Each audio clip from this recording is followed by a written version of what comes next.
말씀 함께 봉독하도록 하겠습니다. 오늘 말씀은 마가복음 11장 27절에서 33절입니다. 제가 먼저 봉독해 드리겠습니다. 그들이 다시 예루살렘에 들어가니라. 예수께서 성전에서 거니실 때에 대제사장들과 서기관들과 장로들이 나와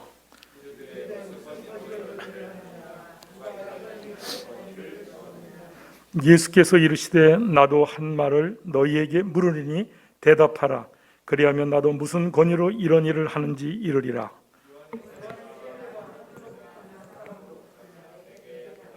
그들이 서로 의논하여 이르되 만일 하늘로부터라면 어찌하여 그를 믿지 아니하였느냐 할 것이니 그런 사람으로부터 할까 하였으나 모든 사람이 요한을 참 선지자로 여기므로 그들이 백성을 두려워하는지 함께 읽겠습니다. 이에 예수께 대답하여 이르되 우리가 알지 못하노라 하니 예수께서 이르시되 나도 무슨 권위로 이런 일을 하는지 너에게 이르지 아니하리라 하시니라. 아멘. 오늘 본문은 지금 방금 읽으면서 우리의 느낌은 다툼과 대립, 그런 갈등의 모습을 분명히 연상할 수 있을 겁니다. 논쟁이라는 이런 단어의 어감은 그렇게 긍정적인 느낌은 아닙니다. 저와 같은 경우는 돌아보면 모든 이런 논쟁적 자리, 이런 갈등의 자리는 교회 공동체에서 너무나 많은 것을 겪었던 것 같습니다. 기독교 복음주의 운동의 중심에 서셨고 많은 경건서적으로서 선한 영향을 끼쳤던 존 스토트 목사님의 책에는 논쟁자 그리스도라는 책이 있습니다.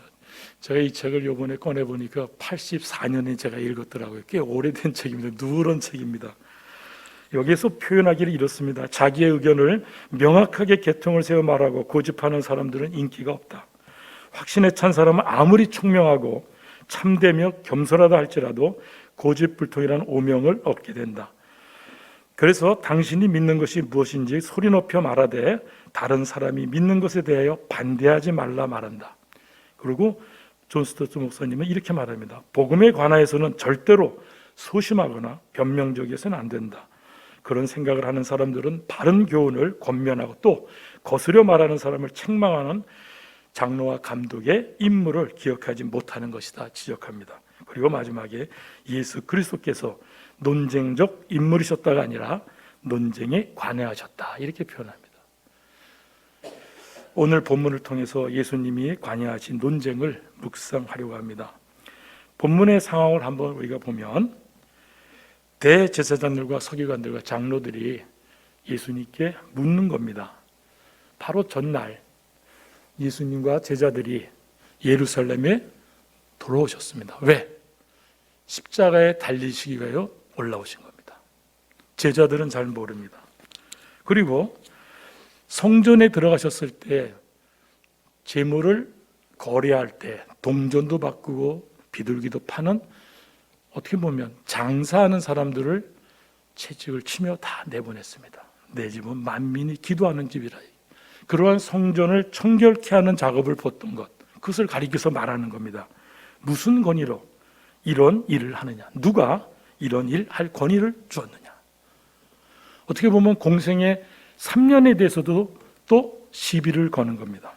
이런 시비는 예수님께서 말씀을 선포한 직후부터 나온 중풍병자를 고치실 때 죄사함을 얻었다 이렇게 표현할 때 신성모독죄로부터 그리고 안식일에 손 마른 자를 고치는 것을 보면서 안식일법을 어겼다고 얘기하면서 끊임없이 예수님을 죽이려 하였습니다. 그리고 유월절 만찬에 이르는 지금 이 순간까지 그들은 같이 협력하여 연합하여서 예수님을 죽이려 하였습니다.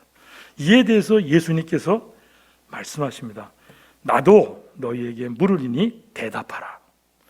이러한 질문과 대답과 반문에 대한 느낌을 우리가 받을 때 이사야서가 금방 기억이 나죠. 화면에 있습니다. 오라 우리가 서로 변론하자. 순종하면 땅의 아름다운 소산을 먹을 것이요 너희가 거절하여 배반하면 칼에 삼켜지리라. 여호와의 말씀이니라. 죽는다 이런 겁니다. 무서운 변론입니다. 이 변론이란 말은 여러 가지 뜻이 있습니다. 뭐 그냥 대화도 있을 수 있고 논증도 있을 수 있고 또 책망과 견책 얘기도 있습니다. 마지막에 바로잡다 이런 뜻도 있습니다. 변론하자. 오늘 본문을 통해서 우리 믿음을 바로잡는 묵상과 깨달음이 있기를 간절히 소망합니다. 그렇다면 이렇게 옳고 그름에 대해서 시비를 거는 유대 종교 지도자들은 왜, 누구며 왜 그랬는지 간단하게 먼저 살펴보고자 합니다. 유대인이라 말할 때는 유대 왕국의 백성을 그냥 말합니다. 느헤미야는 왕의 술관원입니다. 그분이 이 느헤미야 1장 2절에 이 표현된 표현을 그대로 읽으면 나의 형제 가운데 하나인 하나니가 다른 사람과 함께 유다에서 왔기에 이리로 사로잡혀 오지 않고 그곳에 남아있는 유다 사람들은 어떠한지 예루살렘의 형편은 어떠한지 물어보았다. 느헤미야는 매우 궁금했습니다. 느헤미야는 간절하게 왕한테 얘기해서 고국으로 돌아가서 50일 만에 성벽을 다 재건하는 일을 합니다. 그만큼 간절함에 궁금할 때 물을 때 유다 지역에 있는 사람, 보통 그 사람을 유대인이라고 말합니다. 그런데 이런 유대인들의 종교 지도자들 어떤 사람이었나? 신약에는 유대교 신앙을 믿는 사람입니다. 이 사람들은 율법을 중심으로 성전을 중심으로 종교적 권위를 지니고 생활하던 사람들입니다. 쉽게 말하면 예수님과 그 복음을 대적하던 사람으로 신약에는 묘사되어 있습니다. 그래서 율법의 전통을 중심으로 그것만을 고집하던 바리새인, 뭐 불리하다 이런 뜻으로 우리는 다 알고 있죠. 율법을 강조하다니까 외식으로 가다 보니까 하나의 모양된 것만 따지는 그런 것으로서 우리 성경에 읽어납니다. 또 대제사장과 장로들이 성전에서 그들의 제사 지내는 것을 통해서 특권을 누리던 사람들입니다. 서기관과 사두개인들이 나타났습니다. 자, 그런데 이러한 바리새인과 사두개인이라는 이런 표현들은 실은 구약에는 없습니다. 그 구약에는 존재하지도 않은 이름들이고 신분들이었습니다. 신구약 중간기라고 말하는 것은 우리 마지막 선지자 말라기 선지자 이후부터 예수님까지의 약 400년을 우리가 신구약 중간기라고 그러는데 이때 역사 속에서 이스라엘 민족들의 종교적 지도자로서 신분들을 구축하면서 나온 사람들이 바리새인, 사두개인, 물론 앞서 구약 때 있던 대제사장과 서기관 있는 것입니다. 이스라엘 역사들이 어떻게 보면 우리가 기억나는 걸 보면은 성경에 나오는 이방 나라들, 아시리아, 그 다음에 또 유다를 일으킨 바벨론을 멸망시킨 페르시아에는 고레스 왕을 우리가 기억할 수 있죠. 그러고 나서 페르시아 이외에 알렉산드리아 대왕이 있었던 헬라 제국이 있습니다. 헬라 제국은 4개의 왕조로 이렇게 흩어지는데 셀루쿠스 왕조의 왕은 이집트에 가서 이집트를 나름대로 침략합니다. 근데 그때 침략 전쟁이 약간 실패를 하면서 그 모든 책임을 누구한테 묻냐면 이스라엘에 묻습니다. 그러면서 이스라엘 성전에서 우상 제사를 지냅니다. 그러니까 질밟는 거죠. 그러한 이스라엘 민족과 이스라엘 종교에 대한 핍박에 대해서 저항하기 시작하면서 바리새인들이 그런 활동의 출발점으로 나타나는 겁니다. 어떻게 보면은 하나님을 온전히 믿겠다, 구약 율법을 중심으로 살아왔던 바리새인들이 좋은 뜻으로 출발했지만 하나님을 유대인의 하나님으로 국한되는 것으로 전락되입니다. 나중에 예수님께서 우리 보통 인카네이션 그러죠. 성육신에서 우리 온 인류를 위하여 오신 예수님께서는 오셔서 선포하십니다. 이 둘로 자기 안에서 한 세 사람을 지어 화평하게 하시고, 이 둘은 유대인과 이방인을 다 일컫는 말입니다. 선민 사상을 통해서 유대인만의 하나님으로서 주장하던 이들에게 예수님께서는 오셔서 하나님의 나라를 선포하시면서 온 인류의 하나님을 선포할 때 이분들은 위기감을 가지고 저항하게 됩니다. 그래서 목숨을 건 저항을 결국은 예수님한테 하는 겁니다. 이런 상황에서 바리새인들, 대제사장들, 서기관들, 사두개인들, 장로들은 예수님을 향하여 묻는 겁니다. 오늘의 본문처럼. 유대 종교자들의 지도자들의 그 옳고 그름에 대한 따지고 시비하고 논쟁하는 목적은 딱 하나입니다. 예수님을 죽이려는 겁니다.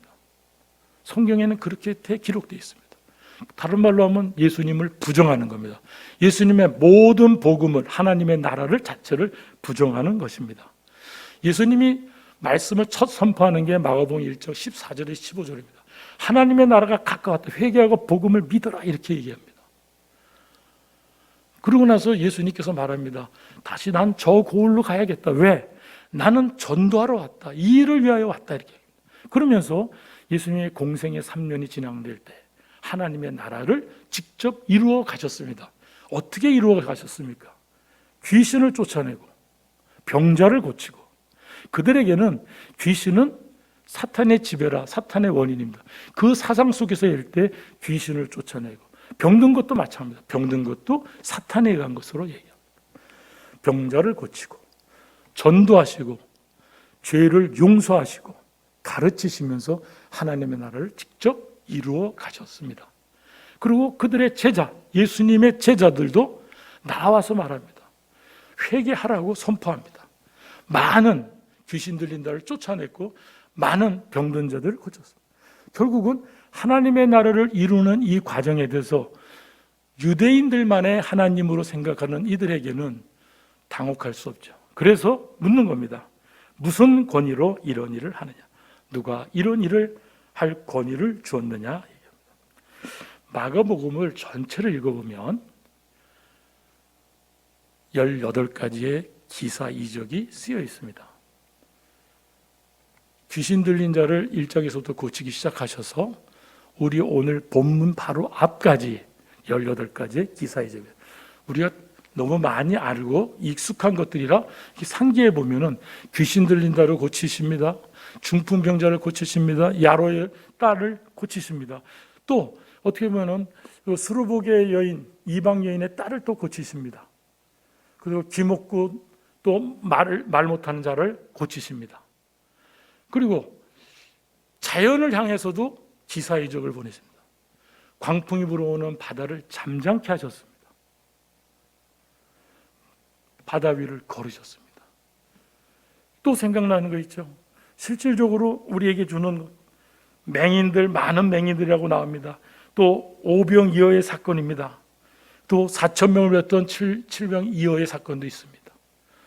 그러한 기사 이적들을 다 보이셨던 것이 하나님 나라를 이루시는 한 장면 선포되는 현장이었습니다. 그런데 특이한 점이 있습니다. 나병 환자를 고치시고서 말씀합니다. 아무에게도 아무 말도 하지 말라고 말씀하십니다. 또 야이로의 딸을 갖고 달리다 달리다 일어나라, 굼 일어나라 합니다.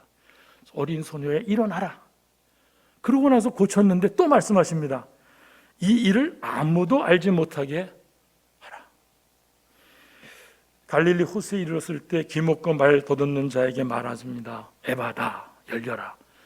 입이 열렸고 귀가 열렸습니다. 고치셨습니다. 그런데 말씀하십니다. 경고하십니다. 아무에게도 이르지 말라 말씀하셨습니다.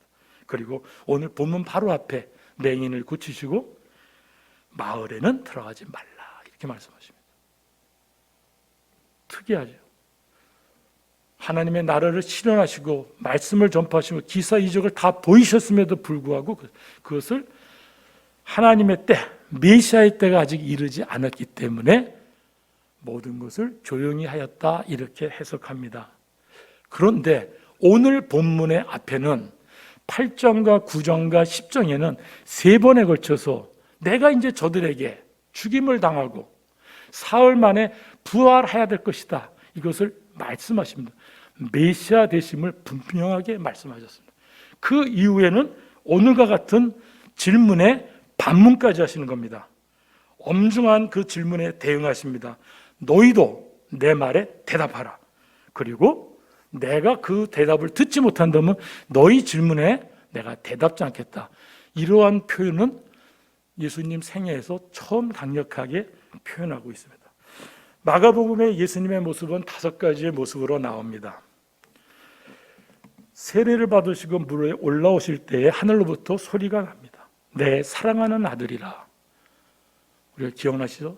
하나님의 아들이십니다. 바로 삼위의 하나님 한 분이심을 표현해 주고 있습니다. 두 번째로는 예수님이 말씀을 선포할 때 하나님 나라의 선포자로서 묘사됩니다. 하나님 나라라고 하는 것은 하나님의 통치를 말하는 거죠. 하나님의 통치가 이루어지는 것. 그래서 우리가 앞에 얘기했던 것, 귀신을 쫓아내고 병자를 고쳤으며 죄를 용서하고 가르치셨던 것. 이것이 하나님의 선포입니다. 네 번째로는 하나님의 뜻에 따라서 온 인류를 구하시기 위해서 메시아로서 죽음에 이르는 겁니다. 유대의 왕으로서 죽는 모습. 마지막은 구원자로서 부활하신 모습으로 묘사되어 있습니다. 예수님의 생애를 우리가 다 아는데 이 5가지의 모습이 마가복음의 전부입니다. 그 마가복음은 예수님이 누구이신가를 이 5가지의 모습을 통해서 우리한테 말씀해 주고 있습니다. 그런데 참으로 감사한 것은 예수님이 공생하는 3년 동안의 모든 사역 속에 내가 누구다 하는 것을 정확하게 말씀해 주셨고 계시해 주셨던 것입니다. 그래서 우리 마가복음에 표현된 한 예수님에 대한 정체성에 대해서 설명되어 있는 것을 우리가 한번 확인하면 하늘로부터 소리가 나기를 너는 내 사랑하는 아들이라. 그리고 가버나움 회당에서 더러운 귀신이 고백합니다. 나사렛 예수여 당신이 누구인 줄 아노니 하나님의 거룩한 자니이다 고백합니다. 또 앞에서 얘기했던 중풍병자를 살리시는 방법, 고치시는 방법 중에 죄 사함을 받았다 표현하는 신석 모독이로다. 이 사람들은 이렇게 얘기합니다. 오직 하나님 한 분 외에는 누가 능히 죄를 사하겠느냐. 그들 입에서 하나님이심을 고백하게 하셨습니다. 예수님은 말씀하십니다. 인자가 땅에서 죄를 사하는 권세가 있는 줄을 너희로 알게 하려 하노라. 분명하게 말씀해 주셨습니다. 예수님은 잔치의 주인공 신랑임을 확인하시고 죄인을 위하여 왔다라고 말씀하셨습니다. 안식일의 주인이라고 직접 말씀하셨습니다. 예수님의 존재에 대해서 마가복음은 기록합니다. 유대와 예루살렘과 이두메와 요단강 건너편과 드로와 시돈 근처 원근 강처에서 많은 사람들이 모여 있습니다. 그때 귀신 들린 자가 말합니다. 엎드려 부르짖습니다. 당신은 하나님의 아들입니다. 모든 사람들이 고백하고 이것은 성경의 말씀처럼 계시되어 있는 것입니다. 큰 광풍이 일어났을 때 물이 넘칩니다.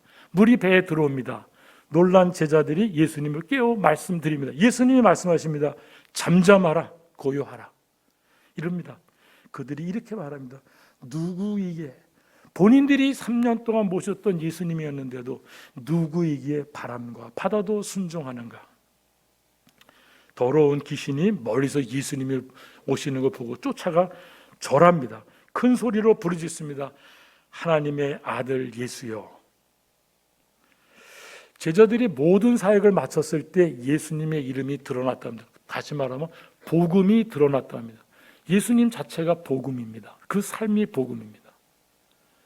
예수님에 대해서 예수가 누구신가라는 질문이 마가복음 처음부터 끝까지 계속 쟁점으로 왔다면은 마가복음에는 이렇게 구체적으로 예수님이 누구인가를 밝혀주고 있습니다.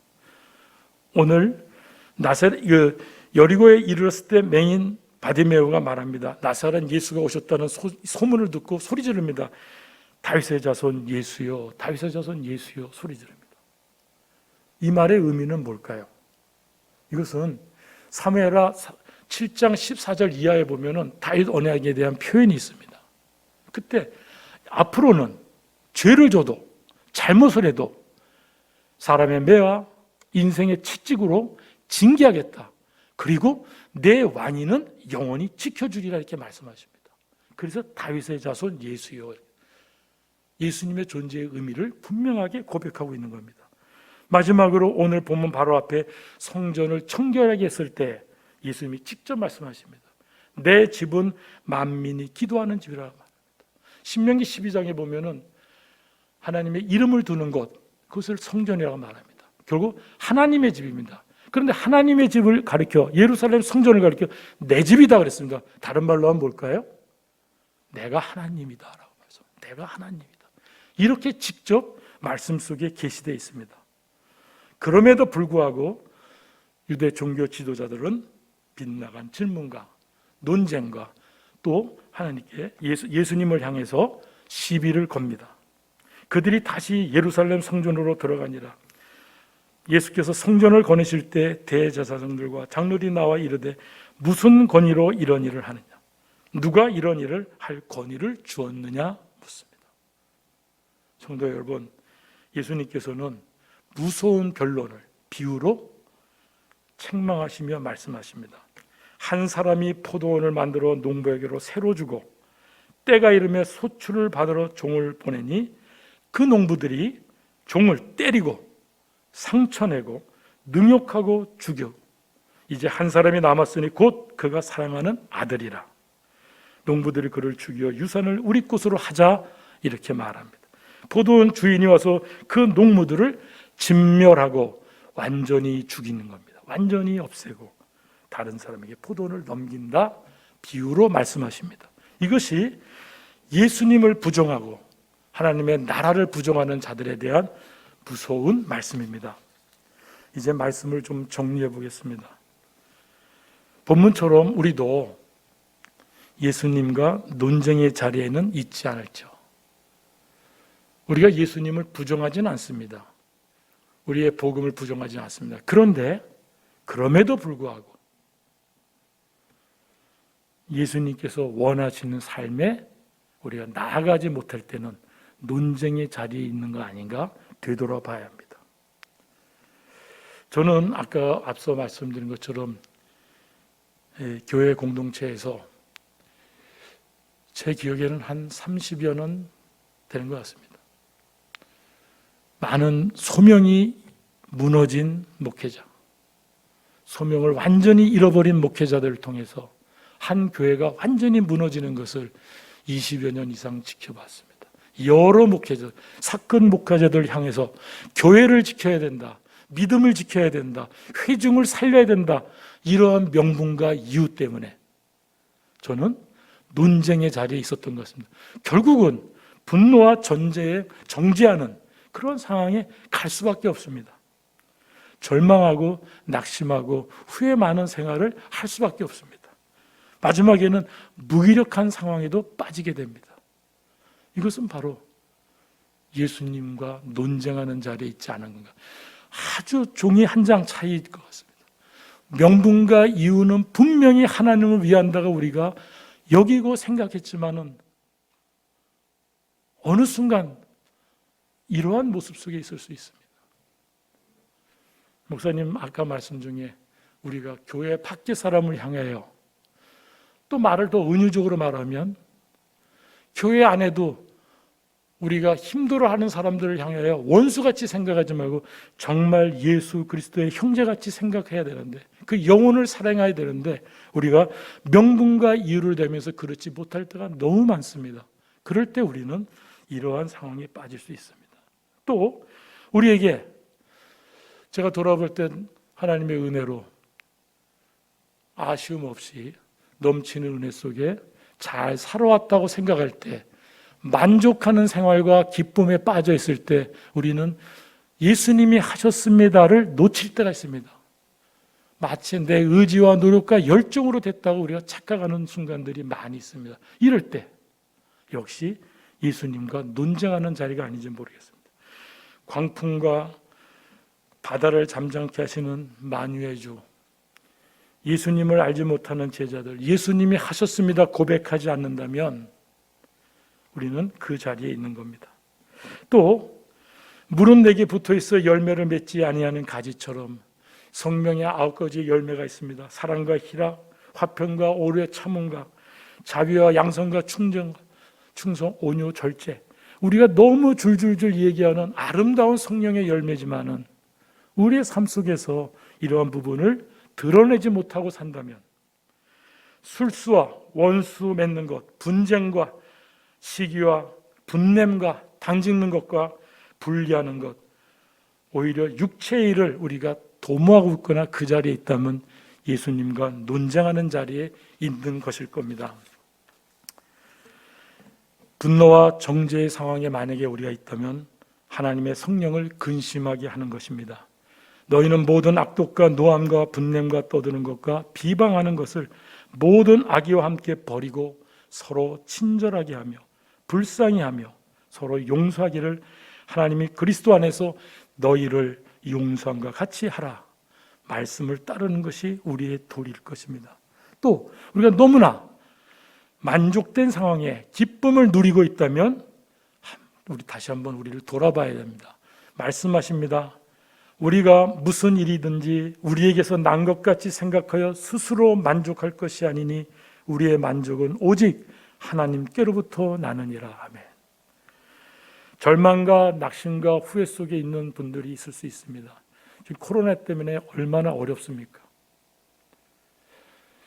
아마 작년 중간부터 6개월 지나서부터는 말하는 것이 조심스러워지죠. 그리고 너무나 비슷한 상황이 반복되고 있으니까 그러려니 더 이상 묻지 어렵습니다. 자영업 하시는 분들한테는 더욱 그렇습니다. 그리고 취업과 진로에 고민하는 사람들한테는 그 기회가 극히 작아졌기 때문에 굉장히 고통 속에 있습니다. 또한 생각지 않던 병마 때문에 싸우고 있는 분들, 우리 기도의 제목으로서 항상 기도하는 분들 얼마나 어렵겠습니까? 그런데 이런 상황 속에서도 성경에서는 말씀하십니다. 우리가 낙심하지 말지니 우리는 하나님이 만드신 바니 그리스도 예수 안에서 지으사 선한 일을 하려 하셨으니, 우리에게 허락하신 계획이 완수될 때까지, 우리의 삶 속에 소명과 사명이 다할 때까지 하나님은 이 세상에 우리를 지켜주시고 동행하십니다. 우리는 이것을 믿고서 기쁨으로 이 상황들을 감당해야 되는 것입니다. 그렇지 않을 때 절망하고 낙심한다면 우리는 예수님과 논쟁하는 자리에 있는 것입니다. 이것이 너무 힘들어져서 무기력한 상황이 됐을 때 우리도 어쩔 바를 모를 때가 많습니다. 그런데 성경은 우리한테 다시 한번 권면합니다. 너희는 말씀을 행하는 자가 되고 듣기만 하여 자신을 속이는 자가 되지 말라. 사랑하는 자들아, 지금은 우리가 하나님의 자녀라. 하나님의 자녀로 믿음에 힘써 나아가야 됩니다. 성도 여러분, 예수님으로 넉넉히 승리하는 삶 함께 우리가 믿음 안에서 이뤄나가기를 정말 간절히 간구합니다. 누가 우리를 그리스도의 사랑에서 끊으리요? 환난이나 공고나 박해나 기근이나 적신이나 위험이나 칼이랴. 그러나 이 모든 일 우리를 사랑하신 이로 말미암아 넉넉히 이기느니라. 우리가 예수님이 누구신가? 이러한 논쟁 속에 우리도 모르게 머뭇거리고 있다면 이제 여기서 벗어나기를 바랍니다. 우리가 아무리 어려운 상황에 감당할 수 없는 일에 빠질 때 믿음이 연약한 자이기 때문에 우리가 무너질 수 있습니다. 그러나 하나님이 우리를 지으셨으니까 하나님께 기도해야 됩니다. 성령 하나님 우리를 붙들어 달라고 기도해야 됩니다. 이것으로써 우리가 감당하지 못할 일이 없음을 우리가 확신하면서 오직 기도로서 나아가기를 간절히 소망합니다. 네, 기도하겠습니다.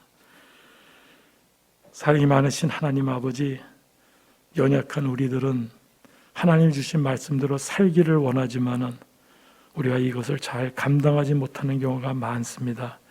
하나님, 오늘 말씀을 통하여 유대 종교 지도자들의 모습을 따르지 않고 말씀을 쫓아서 잘 감당할 수 있게끔 성령님 저희들에게 강권적으로 역사하여 주시어서 이 일을 잘 완수하는 저희들 되게끔 축복하여 주시옵소서. 하나님, 어려운 자들을 친히 찾아가 주셔서 기쁨의 소망을 허락하여 주시고 감당할 수 없는 어려운 일 주님이 책임져 주시어서 그들로 그것이 간증의 기쁨이 되게끔 인도하여 주시옵소서. 오늘 기도의 모든 시간을 주님께 의탁하며 예수님의 이름으로 기도드립니다. 아멘.